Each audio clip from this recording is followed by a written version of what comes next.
Ibrani 12 ayat pertama dan kedua.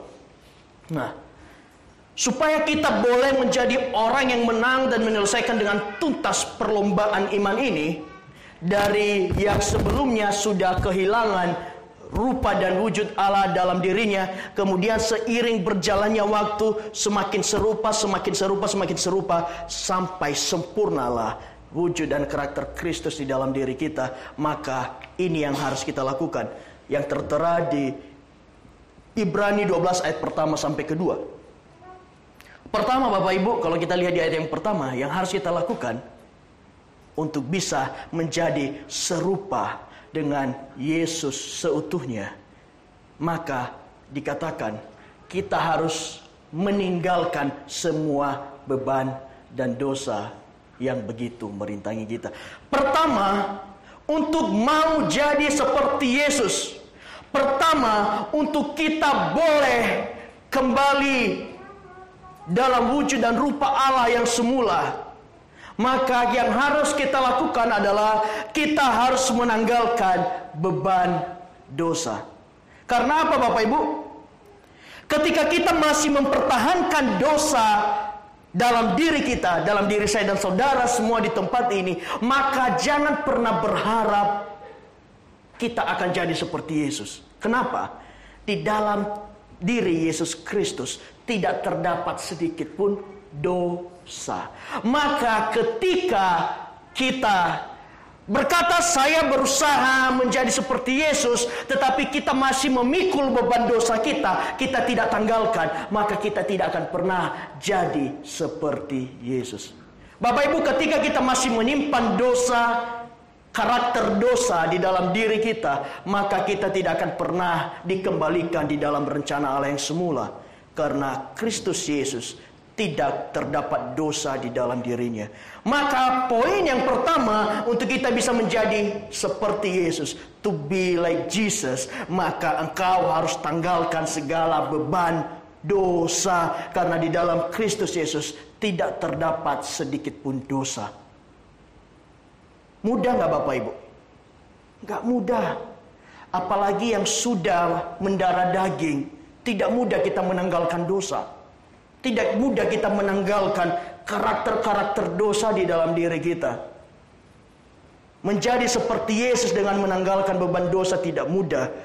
Kalau kita lihat dan baca di Efesus lagi, dikatakan kita harus menanggalkan manusia lama dan mengenakan manusia baru, supaya kita boleh diperbaharui. Bapak Ibu, ketika kita punya niat, kita serahkan diri kita di tangan Tuhan, maka tidak ada yang mustahil untuk kita boleh menanggalkan beban dosa. Amin. Kemudian Bapak Ibu, beban-beban dosa yang kita simpan itu terkadang tanpa kita sadari, ternyata kita menyimpan segala sesuatu. Maka kita butuh Roh Kudus untuk mengingatkan kita. Kalau saya secara pribadi, ketika saya berdoa secara pribadi, saya selalu sisipkan doa saya. Saya bilang, Tuhan, jikalau ada yang salah dari pemandangan Tuhan dalam hidup saya, yang saya tidak tahu, maka kiranya Tuhan ingatkan saya.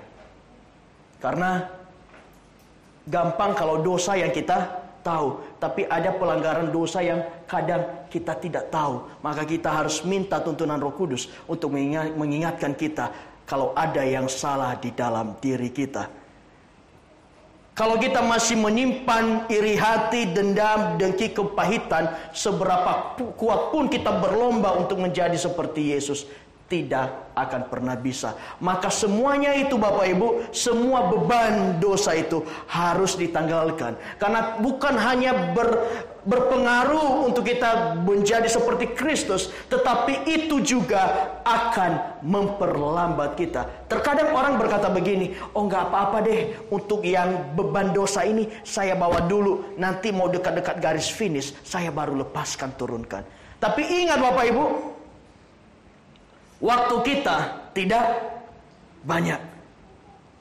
Tuhan berkata, aku segera datang. Itu tadi yang saya bilang, kita tidak bisa nego dengan Tuhan. Tuhan, setahun lagi Tuhan baru datang, saya mau perbaiki diri dulu. Nggak bisa. Kalau Tuhan ingatkan saat ini, tanggalkan beban dosa yang masih tersimpan di dalam diri kita. Tanggalkan segala amarah, dengki, kemarahan, kepahitan, segala sesuatunya. Maka tanggalkan sekarang. Karena kita tidak tahu, Tuhan bisa saja datang besok. Kemudian di firman Tuhan dikatakan, kita bukan lagi berjalan, tetapi kita harus berlari. Kalau kita berlari Bapak Ibu, maka kita harus tanggalkan semua yang berat-berat. Bapak Ibu lihat yang lari apa namanya? Sprint, lari 100 meter, 200 meter, 400 meter. Tahu nggak? Celana mereka itu biasanya tipis, juga singlet mereka tipis juga. Tujuannya apa? Supaya tidak memberatkan. Saya tidak pernah melihat penari pakai jaket kemudian pakai high heels. Tidak ada. Atau ada yang lari pakai jaket, pakai celana panjang-panjang, kemudian pakai heels. Itu larinya gimana itu? Tetapi kita perlu menanggalkan semuanya supaya kita mampu berlari dan bukan berjalan. Jadi Bapak Ibu, poin pertama, kita harus menanggalkan segala beban dosa supaya kita jadi seperti Yesus. Karena Yesus tidak ada dosa sedikit pun.